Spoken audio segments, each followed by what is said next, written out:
Welcome to Rough Drafts, How God Writes His Love in Our Stories, a podcast that explores the faith journeys of our friends and neighbors in Burns, Tennessee. Everyone has a story to tell, and in this podcast, we'll hear powerful and inspiring stories of how God works in the ordinary lives of people like you and me. Our stories are unfinished and perfectly imperfect.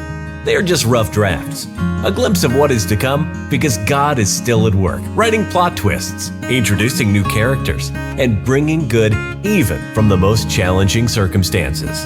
Join us as we see what God is up to in our stories. Here's your host, Matthew Hyatt. Well, if you know me, you know that one of my superpowers is the ability to make an absolute fool of myself. And today's guest was part of that happening one day. You see, she works at the place that I go to the doctor. And I don't know if she knows this story, but it was Halloween one year, and I walked in for my annual sinus infection, and my nurse had taken me back, weighed and blood pressure and all that. So I'm sitting in the room waiting, and our guest walks by the door and says, "Hey, Matthew, how you doing?" And I smiled and I waved, and I could not figure out who she was for the life of me. So I asked my nurse, who is this lady in the orange jumpsuit? Because I think she was dressed like an escaped inmate or something for Halloween, if I remember, something like that. And my nurse turns around and looks at me and says, "You're married." I said, no, that's not why I'm asking. And then she gives me this look. I said, she waved at me. She said my name. Obviously, I'm supposed to know who it is, but I can't figure it out for the life of me. So I think she goes out and talks to you to see if my story was true. She came back in and tells me who you are and says all of the ways that you know me and nice things you had said about me, and is just rubbing it in my face that I couldn't come up with your name. Well, as the appointment progresses, I see my doctor, and he gives me that beautiful steroid shot and antibiotic, that cocktail you need in Tennessee once a year. And my nurse comes back in the room holding the syringe. She goes, "Well, the doctor asked your best friend out there to give you a shot, but she said it might be weird since she knew you, and you don't even know her name." So ever since then, I have not been able to forget Miss Liz. Liz Wall. Did you know that story? I maybe had gotten a snippet of that. That is hilarious. Yeah, she rubbed my nose in that the entire appointment. It was great. I have a feeling I know which nurse that was. Yeah, you do. Because you know what doctor it is, too. So. Right, absolutely. I love it. That is great. You know, names are so hard sometimes. Oh, absolutely. Absolutely. Especially if you meet as many new people as you do. Well, and you too. You meet a million people all the. Now you got to cheat because you had a chart. You know? Yes, exactly. I just had to walk in feeling half drugged, and I felt so bad. I told the nurse, I said, "This is HIPAA. You can't breathe a word of this to her." She just laughed and laughed. It comes in handy a lot of times. She says she's one of your care team. I can talk to her all I want. We had a good time with that. So Liz is a lot of things besides just a name that I don't know in public when I need to. She's been involved with a lot of the charities here in town, and right now she's the chair of Kinsman Redeemer. Welcome. Well, thank you. I'm so glad to be here. Thank you for having me. What's your name? Yeah. My name's Matthew. Matthew. You're Liz. Okay, we've got this out of the way. Right. No, so glad to be here and get to talk about the Lord, the awesome things that he does. So, in church in November, we do something called Name Tag November, which is Name Amnesty Month. And it's the month that if you can't remember someone's name, you're supposed to ask everyone. That way you don't get caught for who you don't know. But after that, I'll never forget. Yes, whoever came up with that is a genius. Well, I'm not a genius, but it was shortly after that visit to the doctors that I came up with because I told you that story happened in October, and November was Name Amnesty Month. That's awesome. So, anywho, I've been looking forward to telling you that story for a while. That is great. I love that. So you are the chair of Kinsman Redeemer, which is? So Kinsman Redeemer is a homeless ministry in Dickson. We are out serving about 110 folks throughout the week, really, but primarily Monday and Thursday evenings, making sure they have food and tents and sleeping bags and hygiene items and most importantly, prayer and an opportunity to know more about the Lord, receive the love of Christ, and just walk alongside them in whatever way the Lord calls us to do in whatever way is most helpful for them. So, Well, how did you get started in that? Because my that feels like a goodness. big thing. Oh, well, the most current part of that, there's more of a backstory to it, but the most current part of that is I was, I work part-time at Dickson Medical Associates. I have Mondays and Tuesdays off. On Tuesdays, a group of us had been going around for years to some of the different nonprofits in town and just praying with them. I should have talked about the prayer team in your intro. Oh, you've got to talk about that too. 'Cause Okay, I will. We're already squirreling, but the prayer team, this is super Okay, cool. yeah. You want to do prayer team now? We Sure, can do yeah, that. okay, do prayer team. Okay. So, wow, so we'll jump back another 10 years. We're like, we need some of that time music, that takes you back. Perfect, yes. So many years ago, probably 2009, I think it was, Pastor Jamie Allen had begun a prayer thing on Wednesdays at noon downtown where they were just praying for Dickson. He and his wife, Diane, had started the National Day of Prayer in Dickson, and where they do 24 hours of prayer and worship. But on the National Day of Prayer, they team up churches with different nonprofits to be able to pray with them. And out of that came a smaller group out of the Wednesday group that goes out on Tuesdays, because he felt like, these folks need prayer more than just once a year. We really need to be there. And the cool thing is that Chris Russell from CareNet had said, we have been praying for prayer teams to come in. And so it all kind of came together at that time. There were about 5 of us that started going around to CareNet, the Help Center, the Jail Chaplaincy, Child Advocacy Center. We ended up at the police station, the school board, just different places at different times, Habitat, the YMCA, just to pray with the leaders for what God was doing in the community. And so that's what I was doing on my Tuesdays while working Wednesday, Thursday, Friday at DMA. Literally, y'all would drive from spot to spot and pray over the staff, the volunteers, the clients. Most of these locations had a place where people could leave prayer requests for you guys. Yeah. The staff sometimes would come in and share that time of prayer. Sometimes they wouldn't, but you'd be there and you'd just pray. Absolutely. And it was such a sweet perspective to get to see in Dickson the answers to prayer, the miraculous things that God has done through these ministries that are the hands and feet of Jesus, and just to see what he will do with surrendered lives to build things in our community, and then also to see the camaraderie between the nonprofits. Yes. It's just amazing. Like, I don't know that, you hear from other people that come from different counties, they're like, this is a unique thing that the nonprofits love on each other and work together and support each other. And I don't know, it's just beautiful. And to see the miracles. Like, I remember sitting with the prayer team in Paul's office for the YMCA when it was at the hospital. Yeah. Like, before, blueprints being laid out on the table. Yeah. And it looked like this plan wasn't going to work. And when impossibilities came up. Yeah. And to see, to pray through that with him. And I'm sure he had many other people praying as well. And then, 6 months later or whatever, to walk into the YMCA when there's conduit and wires hanging from the ceiling and just metal posts and concrete and nothing, It's still a Kmart at this point. Right, It was Kmart, yep. And just to see, God is like, if he wants it to happen, it can happen. I think that was part of my preparation, really, because I don't know, had I not seen that, if I'd have had the guts. Yeah. To be doing It is neat how God I feel like sometimes he'll dramatically answer a few prayers in a row just to kind of remind you, I can. Yeah, absolutely. So as a minister in town, one of the things that I love first and foremost what you do on the prayer team, the fact that you pray and you do this, but a secondary piece of that, you send out a report each Tuesday when you do this, and the ministry fellowship gets, I think, CC'd on it. I don't actually know how I start getting those emails, but I get those emails.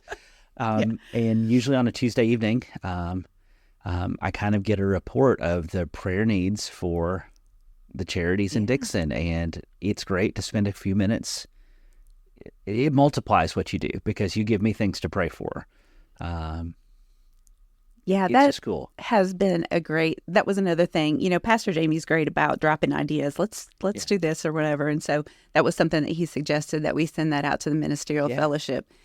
And I've since probably in the past couple of months had to pass that on to someone else because of my responsibilities with Kinsman. But I think it really does when you can look at it on one sheet of paper and you can see what God is doing in all those different ministries throughout. And then to invest prayer, and then a couple of months later to see, okay, the Lord, that was resolved and answered in this way. It's very faith building. That list, it might say someone at the police department has a sprained ankle.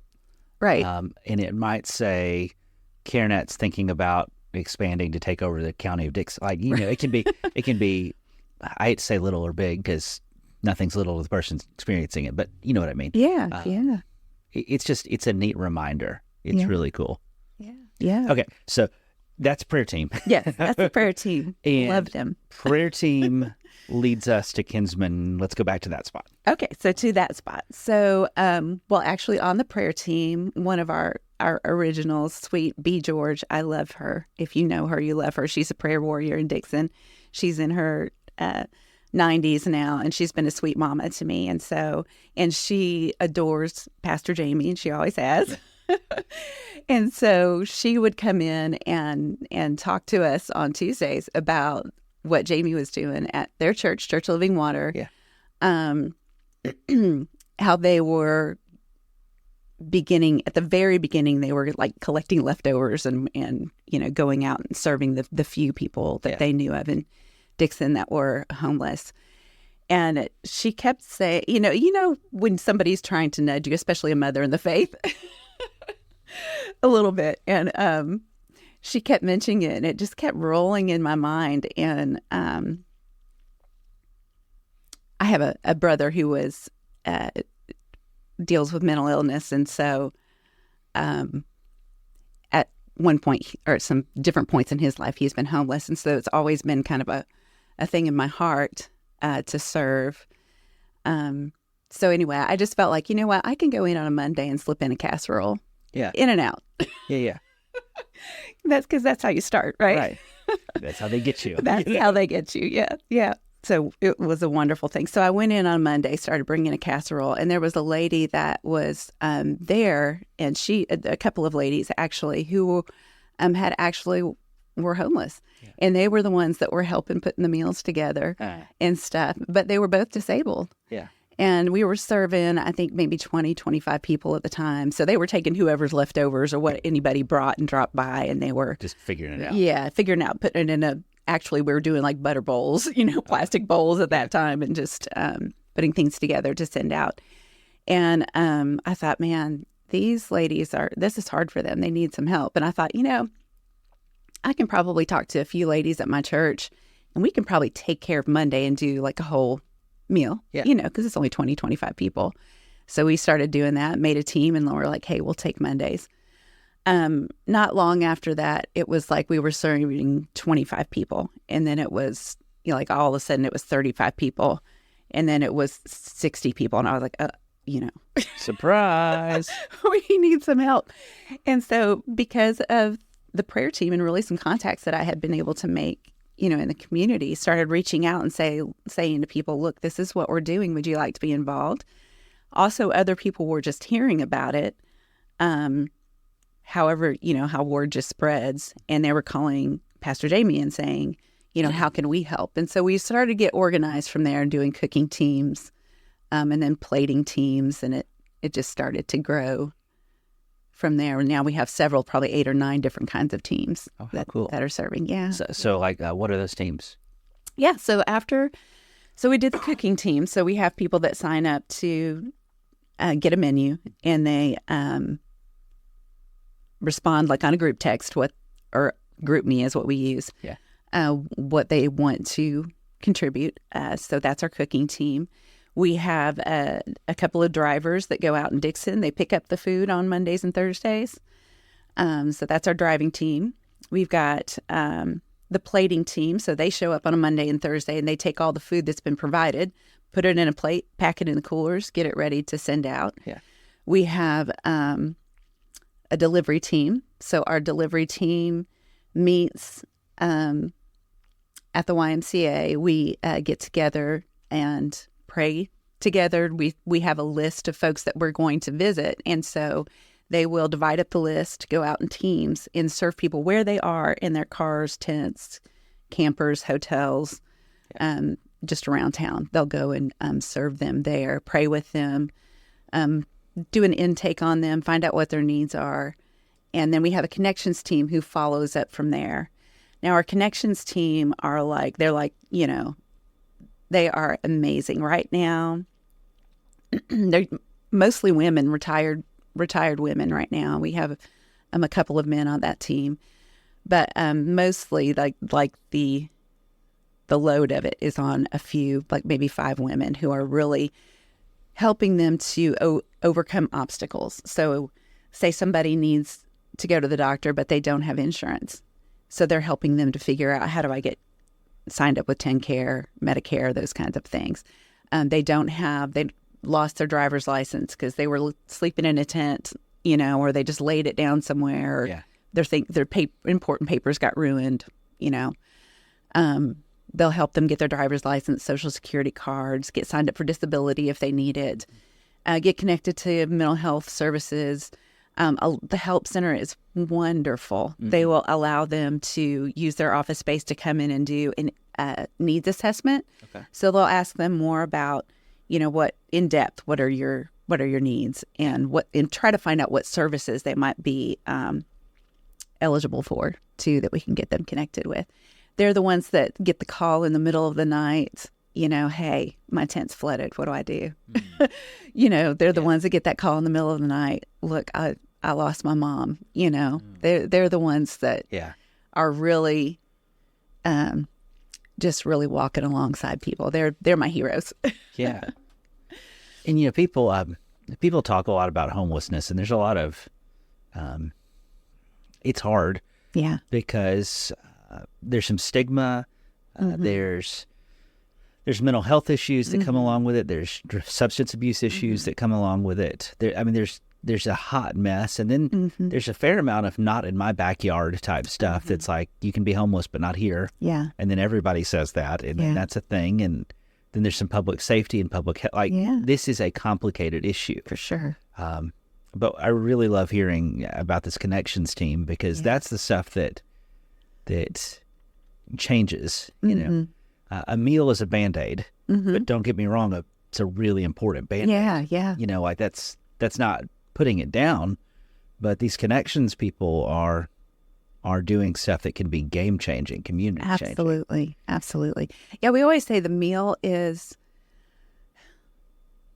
the first evidence of love. What I'm saying? Like, it opens the door for us to have a conversation. Like, you really care about me. And people are really, I've stood in parking lots where you're trying to have a conversation with somebody and they're devouring their meal, because they're hungry. Yeah. And it is so important. But it gives us that open door to, now how can we help you not just get your belly full, but move forward from this. We had our banquet March 9th, and in kind of preparing for that, I came across this beautiful story in the Midrash, and it was talking about like the burning bush, right? And so in the Midrash, they were talking about, why would the Lord, the Most High God, show up in this burning bush, the lowliest of bushes, and they called it a thorn bush. Okay. And they said it was because what happens when a bird comes into this thorn bush, like the bird is just minding its business, right? Trying to find a place to rest.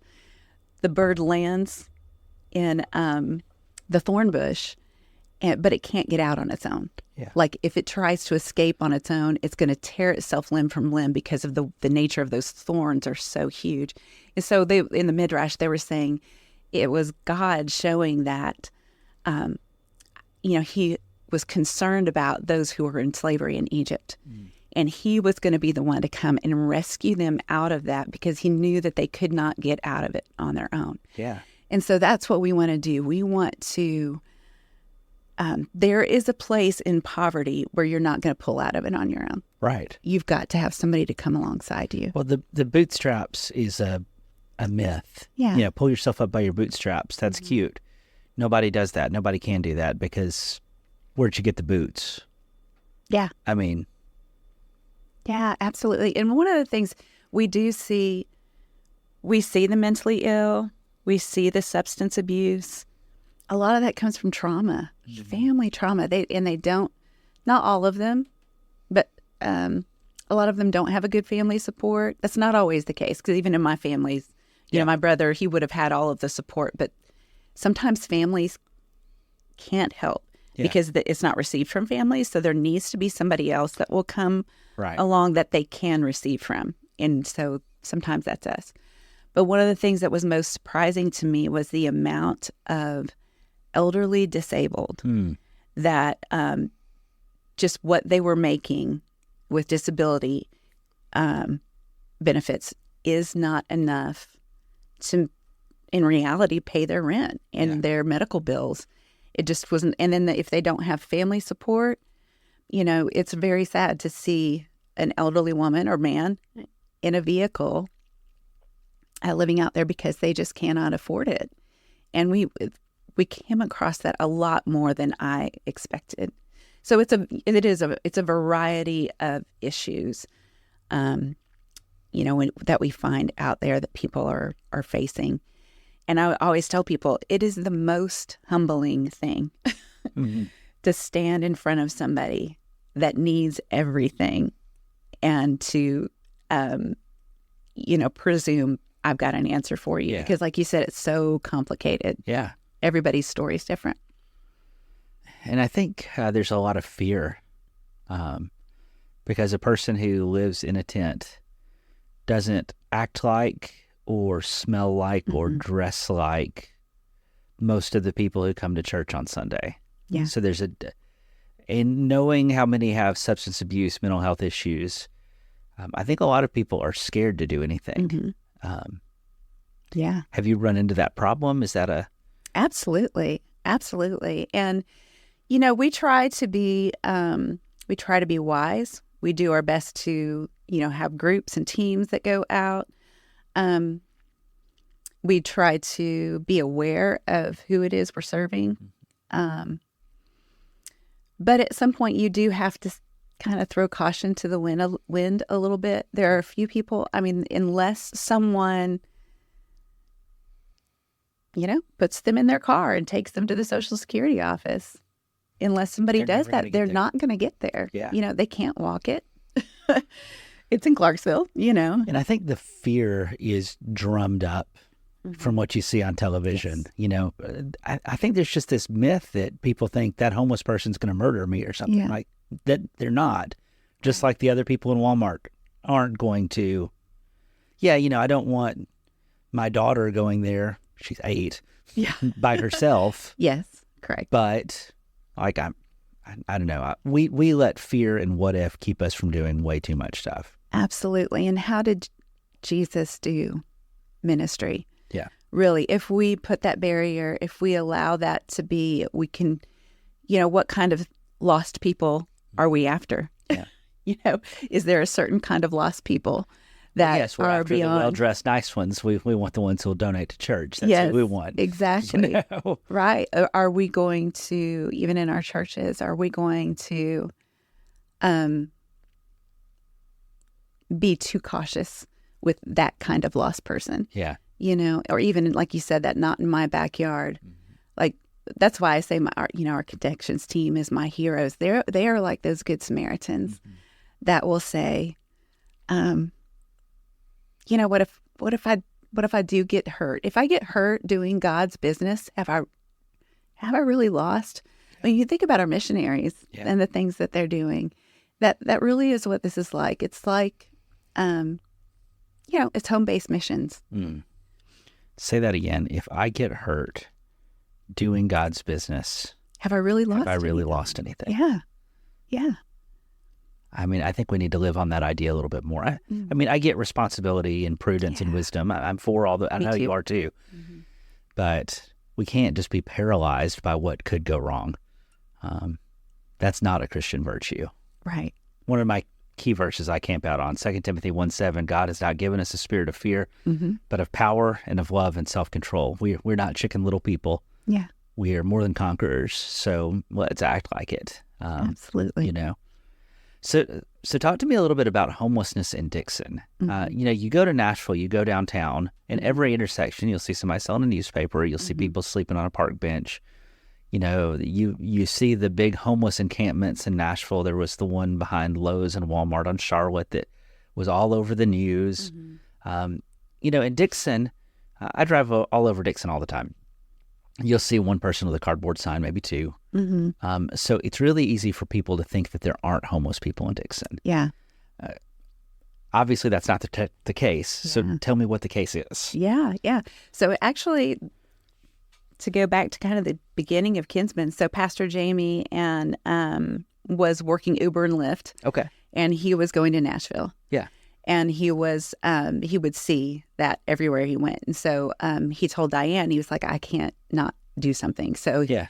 They started packing up like a sandwich and a peanut butter and jelly sandwiches and an apple and a bag of chips and some water or whatever. And whenever he would see someone, he would ask the person he was, you know, transporting, hey, do you mind if I stop and give this person some food? And he said nobody ever said no. Yeah.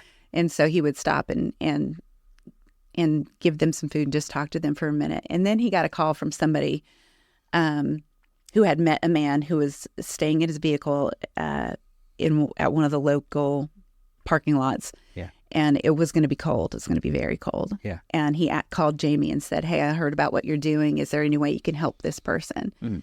And he said, you know, I need to help people in my own town. And started serving this guy. Actually, at that time, they don't do this anymore, but at that time, he just invited the guy to stay in his church because he didn't know what else to do as far as to help him to keep from getting, you know, from freezing. Frostbite. Yeah, absolutely.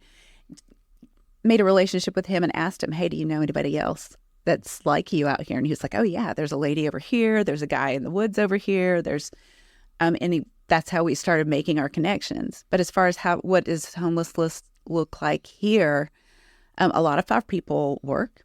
We have people that are working in restaurants. We have people that are working in factories. We have people living in hotels, which is still homelessness because that is not by the state of Tennessee's definition, because it's not a permanent Right. You place don't have an to address. live. Yeah, absolutely.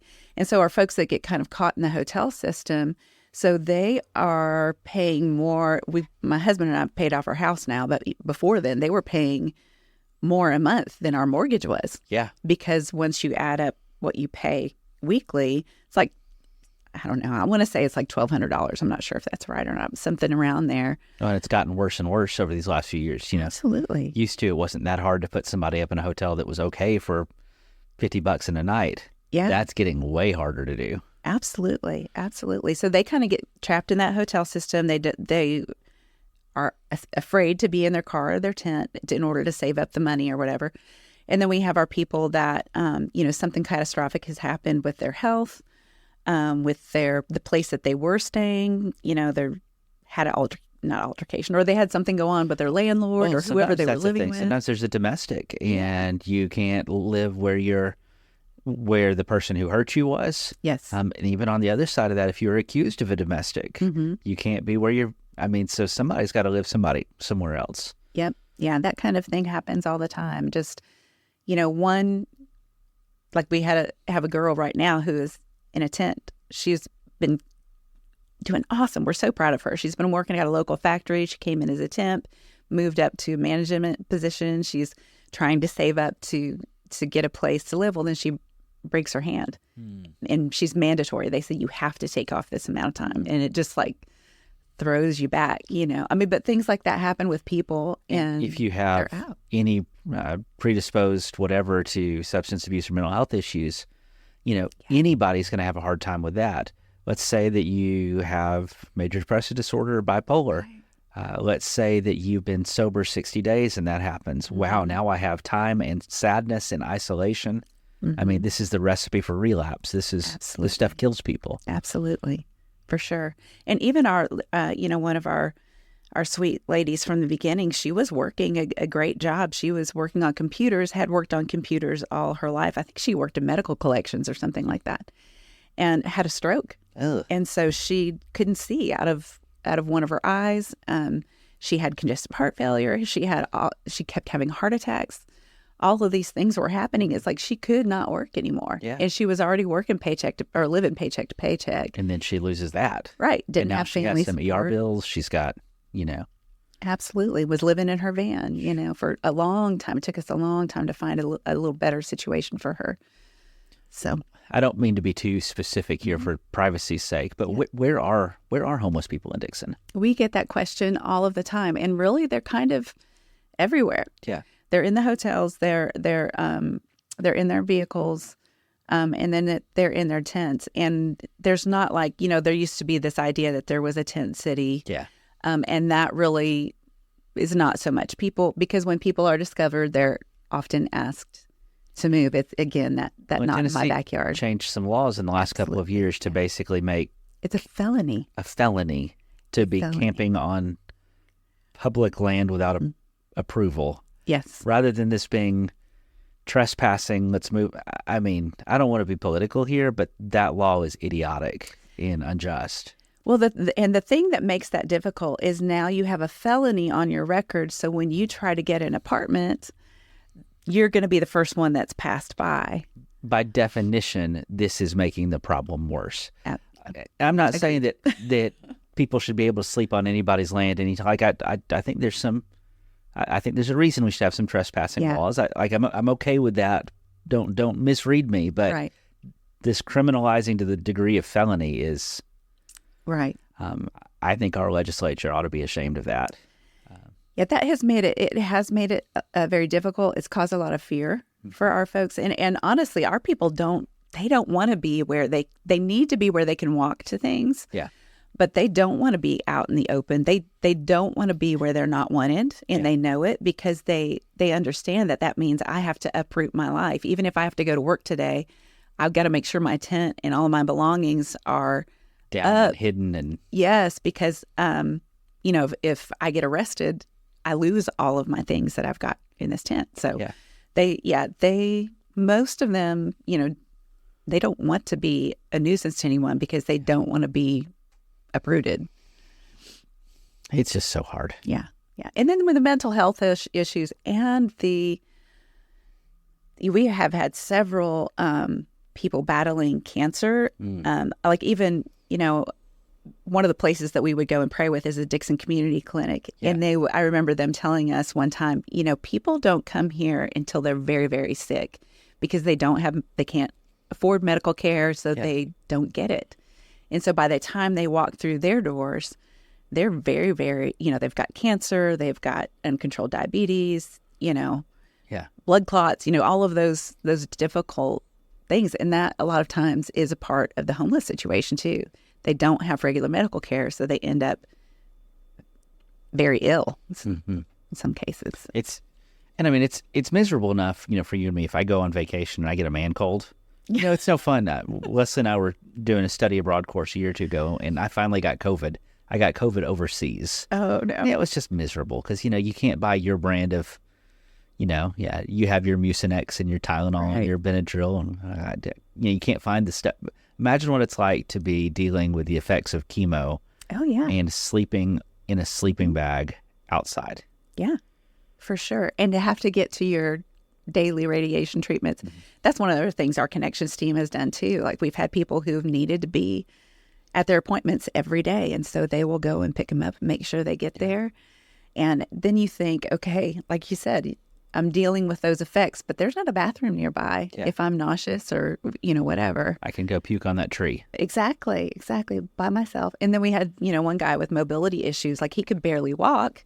And then he's also having radiation. And it's just, it's hard out there for folks. I think people sometimes talk, again, about homeless almost with a moral judgment. well, there's some people who just don't want to work, and there's some people who they like it this way. And while I'm sure that there is some percentage of people who are wired weird or something, when you meet people, you find out trauma, generational trauma, parents didn't show any other way. A brain that's cooked by drugs still is in a body and a soul that belongs to someone that Jesus loves. Just because I did something dumb in the 70s doesn't mean I need to, it shouldn't be a capital punishment. Yeah.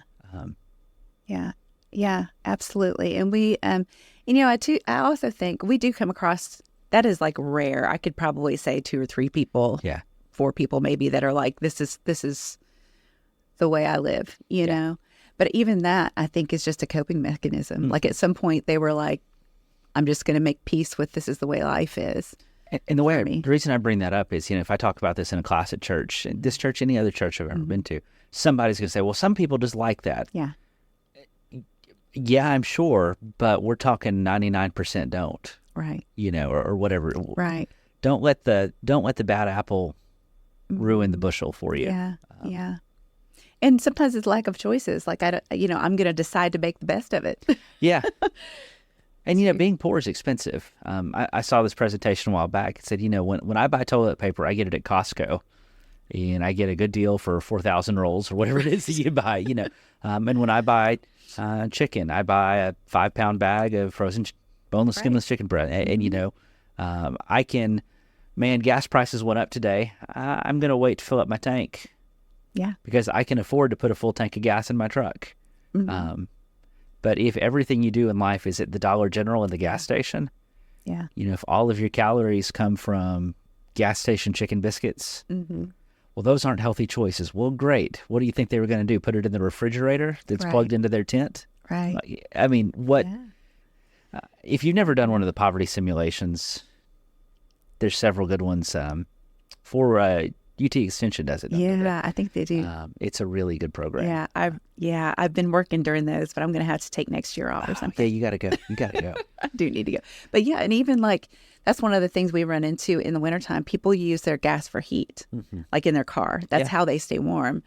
And so, we are filling up gas tanks a lot during the wintertime. And I mean, even that brings with it the risk of carbon monoxide poisoning. Sure. I mean, how many times in Nashville do you hear that story of a family dying that way? Yeah. It just, ugh. Yeah. It's so hard. Yes. Talk to me about the name of the organization, Kinsman Redeemer. Yes. So Kinsman Redeemer, that's something that it's just the Lord laid on Pastor Jamie's heart, Our verse that we have kind of underneath our logo is, fear not, for I have redeemed you. I have called you by name and you are mine. Yeah. And so it's that sense that the Lord truly has called us.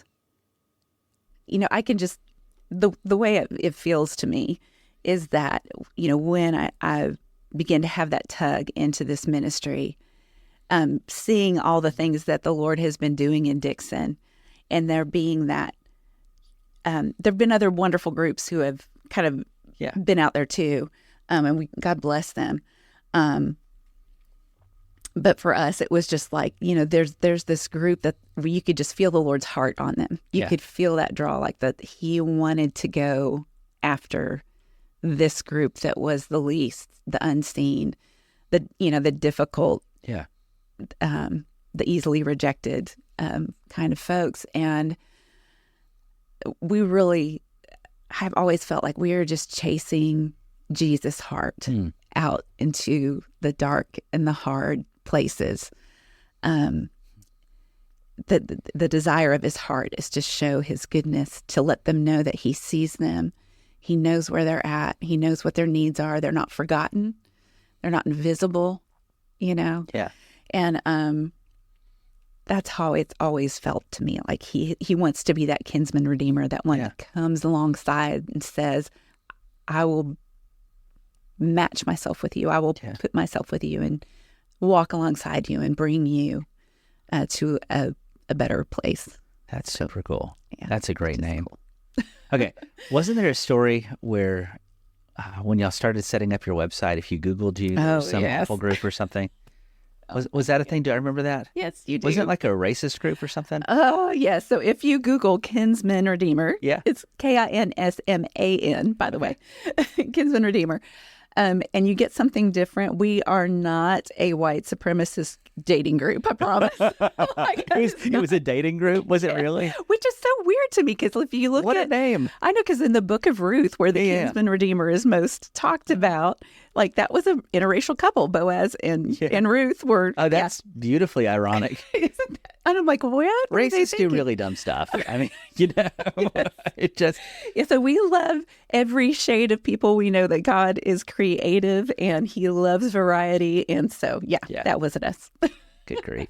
Nothing's easy. Nothing's easy. For sure. But you know how cool the story's been? Because, I mean, it wasn't like, y'all had an MBA put together a business plan of how to launch a charity. It was, hey, we had some leftover food. Let's do something with it. Yeah. Hey, why don't you bring some food on Monday? Yeah. Hey, because you said you do feedings on Monday and Thursday. Yes. And you have teams cook, you do your deliveries. The connections thing's happening every day of the week. All the time. Yep. And I see cars, you have a magnet on your car, and I see some others that have these magnets on them that are your delivery people and your connections people. Mm-hmm. There's an older guy at our church. He's been passed away for a couple of years now. His name was Keith Oliver. One of the things that he liked to say is, I can't do as much as I used to, but I can still drive. Oh, yeah. And so the number of people that he drove from the jail to the bus station or from a rehab to their family or whatever it was, you don't underestimate how important that gift is. And what's cool is, I mean, you have described something where there are a whole bunch of different sets of giftedness. Mm-hmm. You probably don't want me running the cooking team. I can cook in bulk, but there was a time I made chili for the church that didn't turn out so good. That's a story for another day. But anybody can plate. Yeah. I can plate. I can drive. I could deliver. Mm-hmm. I could probably do the connections thing. Time would be my limiting factor.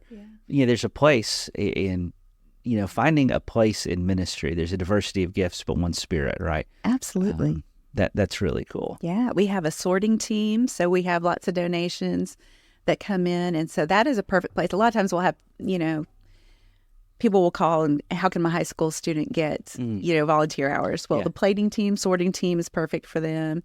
We have peanut butter and jelly sandwich makers, because we do 440 a week. Wow. Peanut butter. That's a lot of peanut butter. Yes, it is.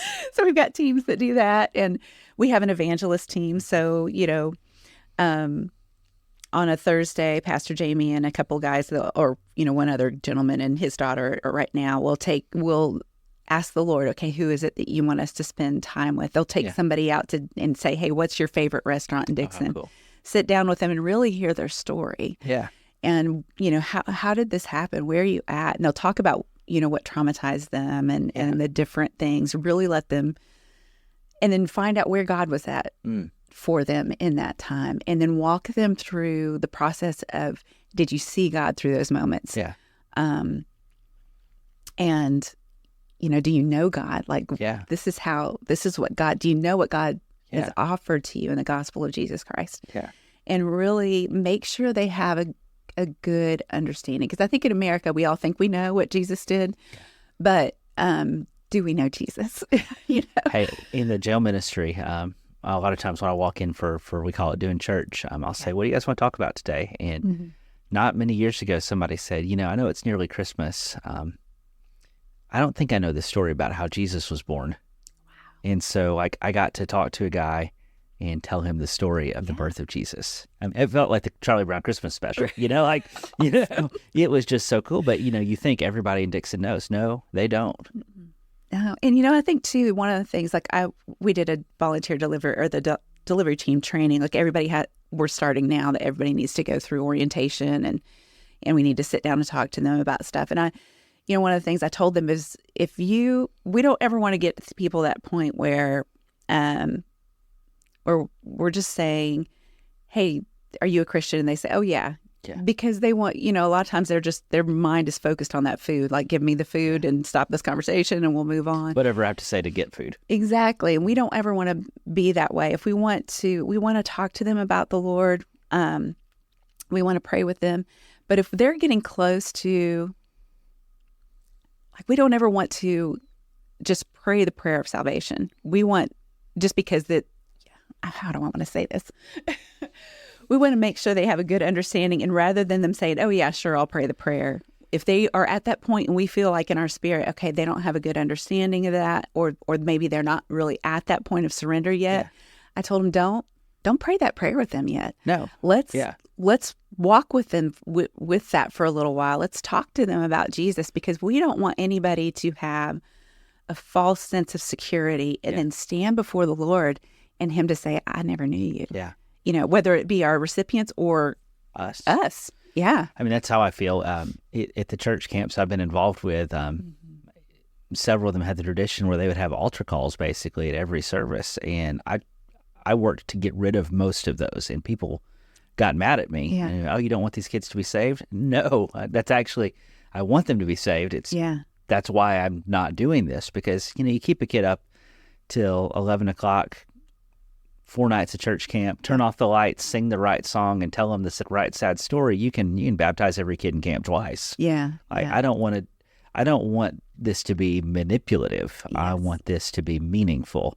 Yeah. I'm not against emotion. Emotion's powerful, evocative. God invented it for a reason. But too many minister types have been manipulative, and that doesn't help anybody. I don't want to manipulate you into the gospel. Yeah. I want you to come when you're ready. Yeah. And I don't need to rush that. I don't need to jam it down your throat. Yeah. Because in the end, the Holy Spirit is his the job. only one that can draw people into salvation. Yeah. And so we have to learn to stop. And we get so results, I think, oriented. Like we've got to have this end result, or we're not effective. Yeah. Well, that's up to God to decide. Let's follow the Holy Spirit. I planted, Apollos watered, God gives the increase. Absolutely. So if you want to keep track of anything, keep track of how much planting you do, but I wouldn't keep track of that either. Yeah. Let God take care of everything. Yeah, absolutely. So we don't ever want to kind of jump the gun in that. We want to walk through that and listen. That is one of the things I pray most of the time, Lord. We want to be led by the Holy Spirit. Like Pastor Jamie always says, and this is so true of us, like our, life verse for our ministry is that thing where it says, not many of you are wise. Not many of you are noble, but God takes the foolish things of this earth to confound the wise, and we're like, we're in. We're God's idiots. Like we qualify. Great. I had we definitely, like you were talking about, we did not have a business plan. We are just out there learning as we go and trying to hear the wisdom of the Spirit and follow the Lord. So. Yeah. I had a professor, he used to sign his emails, Theo Raka, Theo God. Raka was that word Jesus said, don't call anyone a Raka, a fool. Yeah. He said, I want to be known as God's fool. Yeah, I thought that's kind of a cool. Yeah, we're going to have t-shirts made. I don't know if I've been the Theo part, but I've been the Raka part, got half of that down pretty well. Okay, so pretty much all we've talked about is Kinsman. And I had no idea today whether we're going to tell your story or Kinsman's. Do you want to do some of your story? I sure can. Yeah. It's up to you. You're in charge here. Absolutely. I'm just sitting here in front of a microphone. Well, yeah, absolutely. So, how did I come to know Jesus? Well, how about that? Yeah, seems significant. Seems very significant. So, grew up in church. I lived in, was born in Indiana, moved to Spartanburg, South Carolina. That's where most of my growing up was. I went to a Methodist church growing up. Great people, youth group, youth camp, all the stuff, all the stuff. Probably I would say, my late teens. Actually, so I mentioned my older brother. My older brother has a couple different diagnoses. He's had bipolar with psychotic tendencies or schizophrenic. So he was 8 years older than me. And so that was a dynamic in the home, as you can imagine. That was a dynamic. Yeah, for sure. And so, there were times when that was, to put it lightly, it was very difficult for the parents, difficult for me as a sister, 8 years, younger than him. He went through, there were times, he was like a different person when my dad was home or when my mom and I were home. It was just, we were kind of vulnerable in that situation. And so there came a time where mom and dad were dealing a lot with that, and he had to be hospitalized and some other things. And so I think at that time I kind of took a left turn, away from the Lord, and began to kind of do things my own way. Long story short, ended up as a single mom. Found myself, okay, now I am pregnant and it's just me, and I'm already working 2 jobs and not making ends meet. What am I going to do? Yeah. This is about to get easier. Exactly. Like that was the first time where like, okay, I cannot handle things. This is over my head. And in that time, I had been, like I said, working 2 jobs, trying to figure out things, realizing I can't make ends meet. Like once I have this child, I can't work 2 jobs with a newborn as a single mom. That's not going to be fair to her. And so my dad ended up getting transferred to Dickson to Quebecor, a factory in town. And I moved from Spartanburg here. Started working at Dr. Gordon's office as a receptionist. And she's not my pediatrician. Okay, that's not that. Yeah. So started working there and met a sweet lady named Jane Philbrick. And she was Dr. Cook's nurse, if anybody remembers Dr. Cook. And she would just talk about Jesus like he was a real person. Like she would be like, I was reading and I was discussing, in her prayer time, she would be like talking about how Jesus and her were having like this real discussion. I thought, either she is crazy or she knows something like I don't know, and that started to just be like a draw for me. She gave me a Bible, took me to church with her at Jason Chapel's where I used to go. And really just, sincerely, we were friends, and she really, truly loved me. And I thought I could just kind of started seeing things in her life. And I was like, that I wanted, Yeah. At the same time, began to open up the Word. And at this time, I'm a single mom. My daughter we moved in with my parents here. My daughter was 5 or 6 months old, and I'm realizing, okay, I brought this kid into the world. She has no father. What have I done, to this child, So I start reading the Word and I get to that story. Okay, now I'm going to cry. It's okay. You get to that story in Luke where the woman busts into the house of the Pharisees. And I'd already decided I wasn't church people anymore, because of the life I had lived. I was like, I can't go back to church. Jane was asking me and I was like, I can't do it, I'd already decided that, if I go in there, I'm not going to be accepted. Yeah. Which was not true, by the way. Right. Spoiler. Right. Spoiler alert. That was not true. So here in the story, this woman busts into this room of Pharisees and she just opens up her alabaster jar. That's everything she has. And she pours this worship out on Jesus. And he doesn't say to her, he doesn't turn away in disgust. It's the first time, even though I'd been growing up in church, that I really saw his reading through the Gospels in that period of time, his compassion for people, his real love for people, that he wasn't at all who I thought he was. He was not, he didn't have his nose in the air. He wasn't rejecting. He didn't walk 6 inches off the ground. He didn't float. He didn't.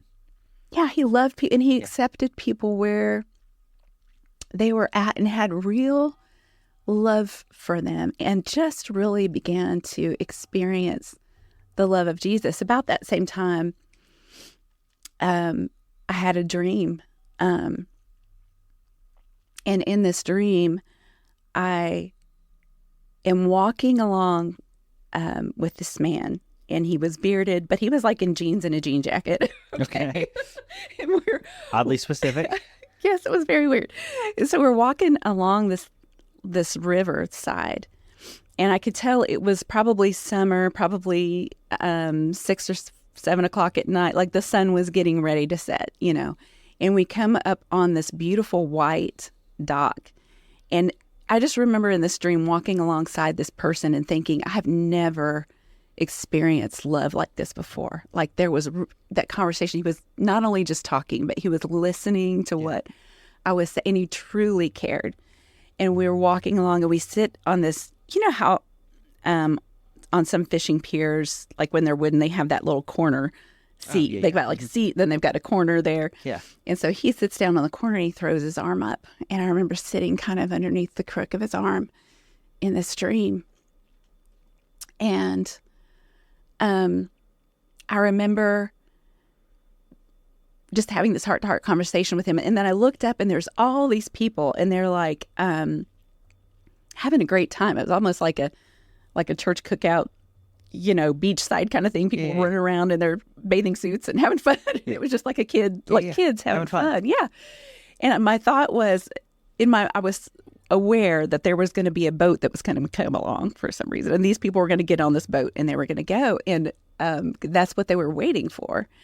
And we were sitting there talking, and I wasn't dressed that way. And I just remember thinking in my mind, am I going to get on this boat, in this river? And another friend from work who had been witnessing to me walked by. And I remember that this person that I was talking to looked at her, and his face just exploded in light, just bright like sunlight. And he just said, God loves Jackie King, and it was so, I was like, oh, because he saw one of his children playing, and he was just taken by how much love there was for her. And I remember looking at him and thinking, well, what about me? And at that moment, it wasn't what about me, do you love me? It was, what about me, am I getting on the boat? Just to be clear. Okay. And that light from his face just kind of went back, and it was like he was a person again. And for the first time in that conversation, and remember, I don't know my Bible at this point, I noticed he had scars on his face. And he just looked at me with the most serious and compassionate look, like, you need to contemplate that question, like, are you getting on this boat, right? And so I woke up from this dream thinking, wow, I really need, I need on that boat. Yeah, exactly. And I'd never experienced that love. And I remember it was not in that some period of time, it wasn't that same night, but in that same period of time, it was like I just gave up. And I was like, okay, if you are real, like, I need to know for myself. Like, I know Jane talks to you and she thinks you're real. Yeah. But I need to know. But I need to know for myself. Exactly. Are you real? And I remember that was the first time, like, the real presence of God just came in my room that night. And I was aware of two very extraordinarily real things. That God was holy. There was this overwhelming sense of his holiness, but at the same time with it, there was this overwhelming sense of his love. Yeah. That same love that I'd walked with in that dream. But with his holiness, I realized, oh, he is holy and I am not. And I have a serious issue right now. Yeah. And it was almost not to be irreverent or anything, but it was almost like a proposal. Yeah. It was like the Lord's presence was there saying, will you be mine? Yeah. And the answer was yes. And I have fallen in love with Jesus, and I've been in love with Jesus ever since. I've wrecked a whole ton of things on the way. I've messed up a million times and learned a lot of things about who he is, but he has been faithful to remind me I'm his bride. I'm his beloved. And it's just, I've never gotten over him. Yeah. I hope to never get over him. Yeah. And I think, and that is why, again, every day we get up and continue to do what we do. It's because it's not, we're not doing this for a person. Yeah. Not, I love my leadership that I've been under with. Yeah, they're great. At Kinsman. They're fantastic. And I love the people we serve, but even that, we don't do it for them. No. It's because he has my yes. Yeah. What else can I do? He You has have my to yes. Follow. You have to follow. Yeah, That's beautiful. he's awesome. It's funny. Your dream to me kind of parallels the call of Isaiah in Isaiah 6, where he's in this throne room scene and he sees all of these things. And his takeaway, he falls down. He says, "Woe is me! I am a man of unclean lips among a people of unclean lips." And then there's that weird scene next where he takes a hot coal and sears him to remove what was unholy and fits him to his service. Yeah. Yours was the Message version of that. Right. It's the 2024 version of that, or whatever year that was. God does powerful things, and we don't pay nearly enough attention to his relentless pursuit of his people. Yeah. Yeah, absolutely. And it's so, to me, it's such a beautiful thing that when we experience the holiness of God, like Isaiah, we almost can't really serve him until we are undone in his presence. Yeah. We realize he's calling me to serve people that are just like me. It's not like I'm somehow other. Yeah. It really is not. Like when we are standing in that light of God, we can realize that we all have that sin problem. Yeah. Like in Ephesians, where he talks about, such were you. Yeah. Such were some of you. Yeah, like we walked in darkness and we couldn't walk in light until he pulled us out of darkness. You were washed, you were sanctified, you were justified. Yeah, and it had to be his doing. There's not a single person on this planet that is born qualified to minister except for Jesus Christ, who took everything on himself so that we could walk alongside him. We really serve people who are just like us. Yes. I think in the jail ministry, that's the most important first lesson every volunteer has to learn. Yeah. I'm not different than the inmate. No. They got caught. I didn't, maybe. Yeah. Maybe. Yeah. But we are all the same. And, the AA thing of the first step is admitting that we are powerless and that we have screwed up and that we are messed up and that we can't fix it all. The church is at its healthiest, the more of that it recognizes. Absolutely. And then the cool thing to me, like a few years ago, the Lord just really, sometimes we go through these times where we realize again, anew. Yeah. Even though I've been a Christian now at that point for like 10, 15 years. Yeah. Okay, you're still revealing some of the junk, that has to go. And it can be hard. Like when you are exposed before the Lord, especially after you've walked this walk and you're like, hey, I got this. Yeah. It's a scary place to be. Well, yeah, there's a little bit of pride that comes into our Christian walk of I've started to figure out what it means to be a Christ follower, which is usually when you turn into a Pharisee. Yeah, I think our struggle with pride is more insidious than we need those moments when the Lord exposes us. And he's so kind. Like in that season for me, he exposed me again of, okay, you still got a lot of junk, that needs to be fixed. But then he also came around and then talked to me about the vine, but I've chosen you. Yeah. Like, don't think that you chose me. This is not a rejection. His exposure of what's wrong with us is not his cruelty, it's his kindness. Yeah, exactly. And I chose you knowing all your junk. Yeah. This and didn't surprise me. Right. And I'm sovereign and I'm so good, I can still use you even though you've got a lot of junk. He's just good that way. At least that'll preach. He's so good. Yeah. This has been cool. I've enjoyed this. This is great. I almost wish we did this in the other order because hearing the second half of your love of following Jesus makes the prayer team make more sense. And that makes Kinsman Redeemer make more sense. But I jumped the gun. I'm like, tell me about Kinsman Redeemer. Oh, that's okay. No. It's okay. It's okay. I think there are a lot of,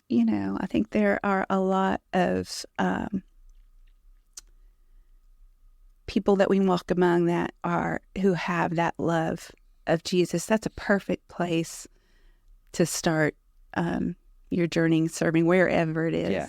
For me, we never we never come up with a great idea to be passionate for Jesus. Yeah.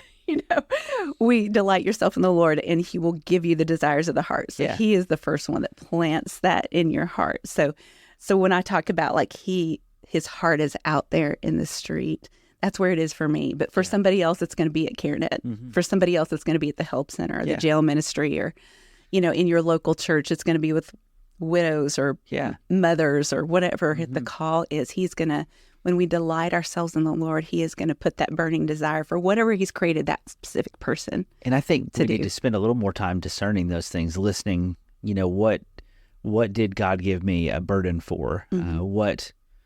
I think there are a lot of people in ministry, I hate to say, but in the wrong places. They've done what they felt like they're supposed to do.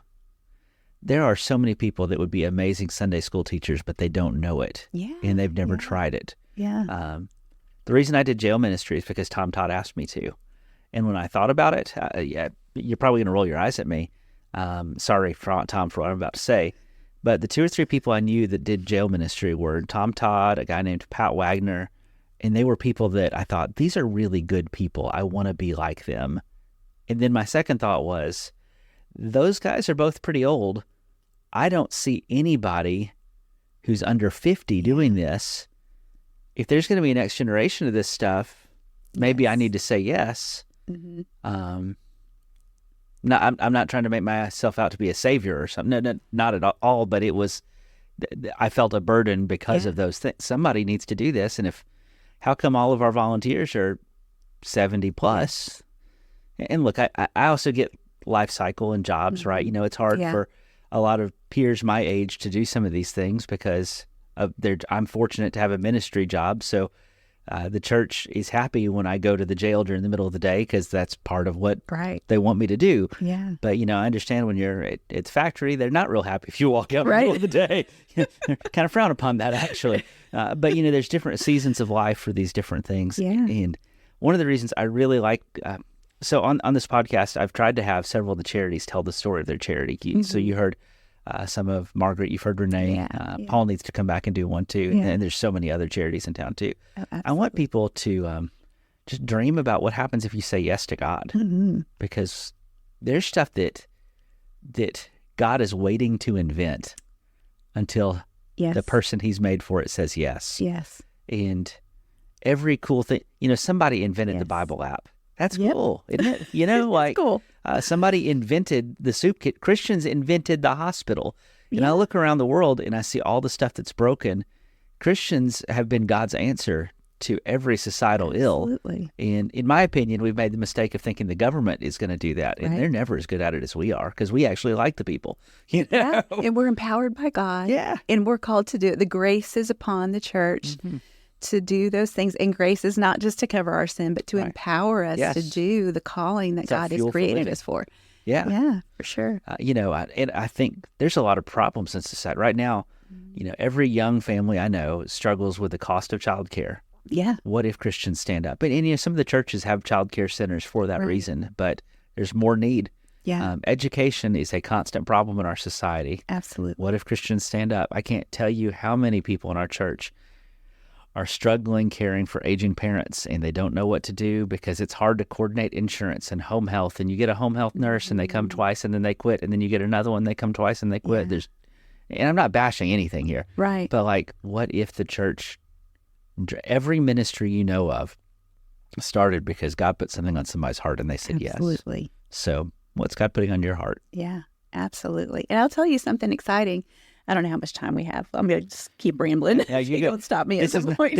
I tell everybody, this is not like a 900 number. I don't get charged by the minute. So, we're good. Yeah, but you talk about God fueling things. I could tell you a couple of really amazing stories. You really should have Pastor Jamie on to tell you some. I need to get Jamie on. Yes, you do, because we have had so many God moments. But I will tell you, just when I was doing the cooking and plating team, there would be a couple of times so we're feeding 110 people, right? And we're just trying to, it's a lot of food. It's a lot of food. And we, it's the church ladies in Dickson, for the most part are doing that. And so I remember, and then in the summer and different times, sometimes, or different happenings in the community, times comes out more short. Yeah. So I remember one time where it's a Saturday and I'm responsible to get all the food arranged for a Monday, and we don't have enough food. Yeah. And I remember sitting on my front porch and telling the Lord, God, we don't have enough food this week. What am I going to do? Like, we have to feed 110 people and I'm broke, you know? Yeah. like Ideas, please. You know? Yeah. So I'm like, what are we going to do? And, you know, not long after that, I get a call from Pastor Jamie. Hey, I got a call from a caterer. Do you think you could use all this? I'm like, yes, so cool. I don't care what it is. We'll take it. We'll put it on the plate. Yeah. And then, you know, at the same time, like another couple of weeks go by. And again, I'm like, we need some stuff to fill the plate. What are we going to do? And somebody calls and says, hey, I've got a guy that does a grocery rescue at Publix. Can you take some extra bread and dessert? I'm like, yes, I can. Well, and so she comes with like a truckload of boxes of all of this bread and dessert. And I'm like, okay, this is great. So I put some out for Monday, saved some for Thursday. And then at that time, it was also when the flood happened in Waverly. Okay, yeah. So and so I had a friend at church that lives in Waverly, was ministering to some people, and I thought, well, okay, I'm going to take these extra boxes to her so she could take it to Waverly. And I remember there's 7 boxes, and I thought, oh God, you're so good. Okay, I won't ever worry about food again. Well, yeah. You know, until next time. And I remember it was my anniversary. It was like October 16th. So, you know, whatever that was, a couple of months after the flood, and we were in the same position. And I was like, you know, what am I going to do? And I was reading through the Bible chronologically. I have like this daily Bible, you know, and then on this day you read whatever passage. Yes. So October 16th, that happened to be Mark 8. I think starts in 14. So the disciples are getting on the boat. This is after he's fed the 5,000 and after he's fed the 4,000, you know. And they get on the boat and he starts talking to them about the yeast of the Pharisees. And their first thought is, he's mad because we didn't bring any bread with us. You know? Missed the point entirely. And he says to them, actually, before I opened my Bible, he reminded me, you know, I'm sitting there worrying about what I'm going to do for food. He said, how many boxes of bread did you have left over? Yeah. And so I opened this passage on that exact same day, you know, like 5 minutes later, and it says, how many baskets full of bread did you have left over? And I'm like, well, I had 7. Yeah. And here I think I've read that somewhere. Saying, you know, we had 7 baskets left over. And he's like, oh, you have a little faith, you know? And that's just God showing off. Yes, exactly. And he does stuff like that all the time where we think we're going to be without and we're not. That's so cool. That is so cool. And we're not. Well, I'll have to have Jamie tell you about the miracle of the land that we've now purchased for the homeless. Oh, well, you tell for him. Yeah. I really, you need to hear that for him. But we do have plans. God has miraculously provided land for us. Our hope is his house. He and Diane have sold their home and are building out there so that they can manage our homeless shelter out there. We're going to begin with disabled elderly women. Yeah. And then go from there. That's going to be our phase 1. Yeah. But God has provided a greenhouse, a barn, 3 live springs. Oh, wow. Like this, it's a miracle. You really need to have Jamie on to kind of expound on that because he can tell you a lot. But God is still moving. Like when I came and brought a casserole on a Monday, never would have imagined that at some point we would be able to have a hope of a shelter. That's so cool. Yeah. Man. Is there anything else you want to share? You know what? Just, you know, if the Lord is moving on your heart to help, whether it is financially, we are building a shelter. That's going to take a lot more than we can't get. We're a new ministry, so as far as getting a loan, that's probably not going to happen. Kind of laugh. Yeah, you know, if they foreclose on a homeless shelter, that's really. They don't like loaning to churches and nonprofits because it's not good for them, and it's hard to resell. You know, they'll get their money back. Oh, for sure, absolutely. So, you know, this is a step of faith, and so if you're interested in helping towards that, if you want to volunteer, nothing is too small. If you want to be on our prayer team, if you want to give hundreds of thousands of dollars towards a shelter, why stop there? Millions, right? Millions, whatever. If you want to cook, if you want to plate, Yeah. whatever, we would Make love. PB&Js. Yeah. I know some of our groups have done snack bags. Yes. And, Snack bags you are know. huge. Yeah. And the heart is, we want everything. I don't know if you've read that book by Jeremy Riddle yet called The Reset. I have not, no. Read that this summer. And he talked about in that he was in California during COVID, and he's, a worship artist. And so during that time, churches, everything was closed down. It's California, so everything's very restricted. Real straight.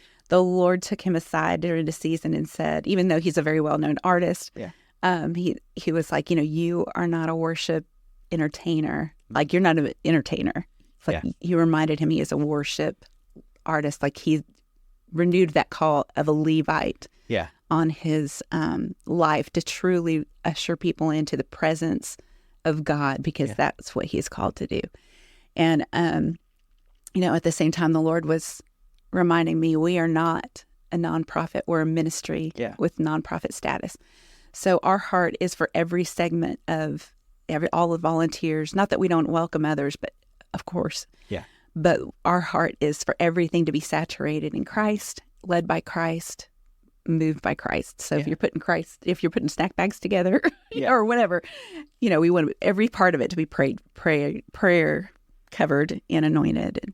So if people do want to build snack bags or join a connections team or give you $3 million, how do they get in touch with you? What do they do? Right. So they can call 615-338-9945. That's our assistance line, kind of our office number. Or they can contact us at KR. They can go to our website, which is krhomelesshelp.com. And if it tries to have you date a Nazi, you're at the wrong site. You're at the wrong site. Or you can go to contact at krhomelesshelp.com and send us an email too. KR Homeless Help, no dashes, just KR Homeless. Mm-hmm. Yep, krhomelesshelp.com. Awesome. Okay. I'll put that in the show notes too, so people can click on it and all that sort of stuff. Yeah, we're on Facebook. Sweet. Yep. Well, this has been fun. Yeah. Way more fun than that doctor's visit, I tell Dr. White all the time, I poke people with sharp objects and they tell me, thank you. That's the weirdest thing. Yeah, and every single time I've ever seen him, he goes, hey, I'm going to get you a shot for whatever. It ain't going to hurt me a bit. Right. Could you say something new for once, Dr. White? I'm getting tired of this joke. Right. For sure. Well, thank you so much for your time. And friends, thank you for listening today, giving us a little bit of your time. And maybe, who knows, what God's poking and nudging and working on your heart. Who knows? Be open. We'll see. Until next time, I can't wait to see what God does in your story. Thanks for listening to Rough Drafts. Be sure to subscribe so you don't miss a single episode. While you are at it, help us spread the word by leaving a rating and review. Until next time, let's keep looking for how God writes His love into our stories.